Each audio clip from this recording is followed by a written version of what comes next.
get a good angle. One can only pray and hope.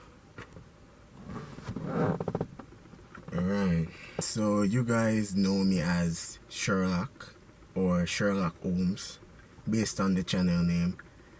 This is my first Q&A, so let's just get straight into it. First question by, I know this is one of my pals, Nikhil. The username is N1K3IL46. What type of music do you listen to while working out? Well, Nick, I listen to a combination of different genres. It depends on how I feel on the day, right? Most of the times it's between rock music, I love rock music, or like nerdcore, right? For those who don't know what nerdcore is like, simplest way I could explain it, it's like anime AMVs with original music behind it. So you know how you possibly have like anime AMVs on YouTube where you have like clips of the anime like in a long edit, and then they have like music behind it. It's basically elevated anime AMVs where original artists come and they make their own music about animes, and they're pretty good, right? If I had to list a few, I like listening to Peso Pete. Peso Pete is pretty good. One of my favorite songs by Peso Pete is Whitebeard. I like to use Whitebeard on squat day. What else? I also listen to another nerdcore artist called Breeton Boy. I listen to Swabity. I listen to, well, off the top of my head, let's see. I listen to, I said Peso, I said Breeton Boy. I said Swabity. That's all I can remember off the top of my head, but I listen quite a bit of, Shofu. I listen to Shofu as well. That's SHOFU, I believe. Shofu, yeah, his music is really good. Yeah, between Peso and Shofu, two of my favorites, right? Other than that though, when it comes to rock music, 3 Days Grace, who else?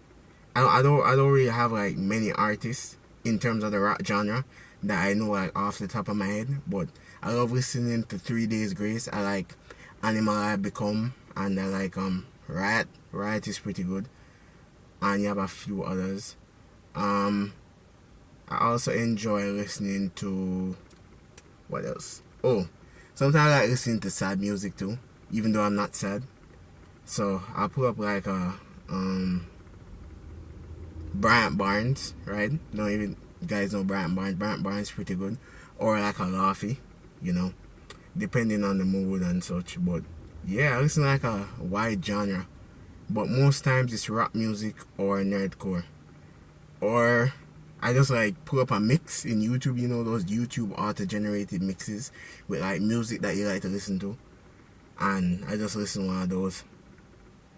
Alright, so question 2 by @wave_NPT.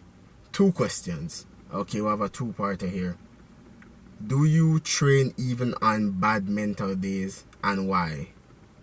And then the second one says, and why did you start working out and make workout content on the channel? Alright, cool. Wave, start with the first one. Do you train even on bad mental days, and why? Yes, I do train on bad mental days. Even days that I find difficult, or days that suck. Like, I train in the mornings, right? So if like say something bad happened the day before, or something upset me the day before or whatnot, I tend not to get up with that on my head, to be honest. Whatever happened like yesterday or so, or a day before, I leave it in the past really. I don't like bringing drama back into a new day, right? Unless it's something dire that I know is gonna lead into the next day, where it's like it's unavoidable. I tend to not like to bring stuff from a previous day into the new day. I like to start fresh. But But yeah, I do train on bad mental days. Yeah, I can't. I think of it like a job, basically. Like, I think of training like a job. So even if you're having a bad day, are you going to not go to work or school? Right? You paid your money for in terms of school, and you're getting paid to work, right? Even if it's just minimum wage. You can't use your, however you feel, you can't use your emotions to dictate when you go to work or when you go to school or when you train. When you get emotional about it, it leads you astray, honestly, in my opinion. You have to leave emotions out of it and just like get done what you have to get done, right? I tend to try to leave emotions out of it, because if it's something I want, how I feel in the moment shouldn't really matter, especially if it's a negative feeling, right? And let's attempt question 2. Why did you start working out and make workout content on the channel? Honestly, as a young youth that like works out and have a decent physique and so, in my opinion, and do my own thing and so at home, I've always strived to be something more, and I've always wanted to inspire others, especially when it comes to fitness, right? I started my fitness journey unsure that I would look the way I look now, and sometimes I'm pretty impressed, sometimes I'm not, you know, here and there, mood swings sometimes, you know, when it comes to body dysmorphia, because I suffer from body dysmorphia as well, where it's like, it just feels like it's never enough. And yes, on one part it's body dysmorphia, and like another part though, it's just like, what would I call it now? Just like in terms of competence, where you just striving for more, if you get what I mean. It's like you don't have a ceiling basically in your mind. You just keep going, and it's like you're never gonna reach that ceiling where like you're content with your progress, in my opinion, right?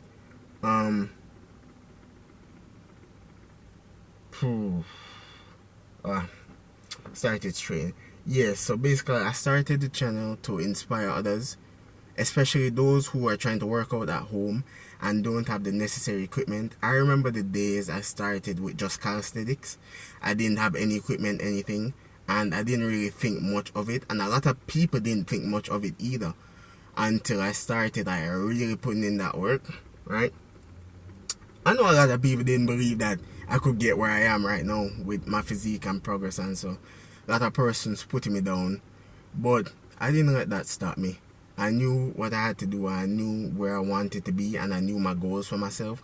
So I was gonna let what other people thought of my progress at the time stop me from my foresight of my greatness, right? I'm very happy that I've been able to share this experience with other persons on this, you know, like a small channel, right? Be able to show them, say, yo, you can do it too. Limited equipment or not, there's innovative ways that you can train at home with the little that you have. You know, it's not everybody that has the money to go to the gym or even to get certain types of equipment, right? We're living in the real world. A lot of people won't get that, won't get the ability to really do what they want to do in terms of fitness, like take their fitness journey as serious as they like to, based on their financial situation or just where they live or what's going on in their life. So if I, as a person on YouTube, can come and tell you, oh, you can do this, you can do that, you can maneuver this way, maneuver that way, you can train this way, train that way, and help others, that makes me feel good in myself. Even if it's just one person, may I help for like reach them goal, and say somebody else want the bodybuilding too, and them come and them see me and like, oh, this guy did it, this guy saved this lunch money. I used to save my lunch money to get, a lot of people don't know that I used to save my lunch money to get equipment and try and meal prep from home, like with whatever I could grab. Like if it was just rice and tuna or corned beef, or sometimes I get lucky and, you know, there's some KFC left over in the fridge, and put some KFC and make up some rice and thing. And I did what I had to do to get where I am right now, right? even if it was just a little bit amount of equipment at that time, because I only had like 25-pound dumbbells, one resistant band, and a pair of gloves. I believe that's where I started with, and I think I had a jump rope too, or maybe that was later on in the continuum. But yeah. Alright, another question from Nick. Does diet matter when you just want to build muscle? Yes, 100%. Diet matters. Let me backtrack. Diet matters whether you're trying to build muscle or not. To live a healthy lifestyle, you need to be monitoring what you're eating and the amount that you're eating, right? Personally, I use this app. I recommend it to anybody that's trying to either gain or lose weight. I'm in a bulking stage right now though. But yeah, it's called BitePal, right? It's a free store on It's a free app on Play Store, right? I use it pretty much every day. I have a pretty strong streak. I think I'm at 173. BitePal, please sponsor the video. This video is not sponsored by BitePal, by the way. It's just an app that I like to use. Yeah, I use BitePal. It's not, I wouldn't say it's like 100% efficient in some cases, because it can't identify some food sometimes, or based on what the food is in, like the type of container, it can't identify sometimes, but most of the times it's pretty decent on point. It's pretty close, right? So even if you have an estimate, I think that's better than not knowing at all, right? For me personally, I use it every day. I log my breakfast, my lunch, and my dinner. But I typically tend to meal prep and carry my meals with me, so I typically track everything in the morning at once. So it's pretty simple. You just log in the info, take a picture of the food. It gives you the calories. Sometimes it goes a bit over, so the calories that it has logged is not exactly the amount of calories that you're about to eat. Sometimes it's a little more, sometimes it's a little less. You have to be able to adjust it. So it's like progress over time, where you understand how the app works, right? But yeah, diet is super important, right? To help you in diet though, as I said, BitePal, you can use a food scale. I actually don't have one yet, but I'm planning on getting one. Food scale is a very appropriate tool to track your food, right? Buy one of those small food scales off Amazon, or if you have a local store that has one, definitely invest, right? Just put the container on it. I believe you set it to 0, because the container holds weight. Set it to 0, then you put the food, and it will log the amount of food that you have on the plate, and so, and you'll be better able to manage what you're eating, and also manage your urges when it comes to food as well. As soon as I get it, I'm sure that my bulk will be way more refined, but for now, yeah. Also in terms of diet, if you're bulking, peanut butters are a really good tool. Well, any nut really. Peanut butter, walnuts, cashews, almonds, well, I can remember off the top of my head. Also making shakes is really useful. I make a lot of shakes where I put a lot of stuff in there. I typically mix oats. You typically mix oats first. I use almond milk. A lot of people eat almond milk, but you can use cow's milk if you want. Or, you know, if you're Jamaican, Lasco, you can mix the Lasco powder and thing. And do you blend up?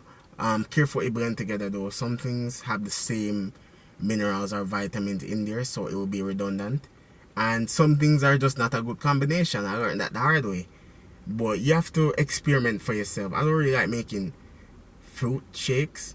I typically just use banana in most shakes that I make. If I don't have any bananas, then I just mix the shake same way.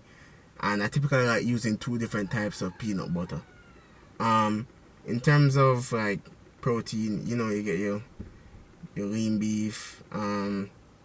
Rotisserie chicken is pretty good to use, especially when you're trying to, meal prep, yeah. Tuna, mackerel, sardines.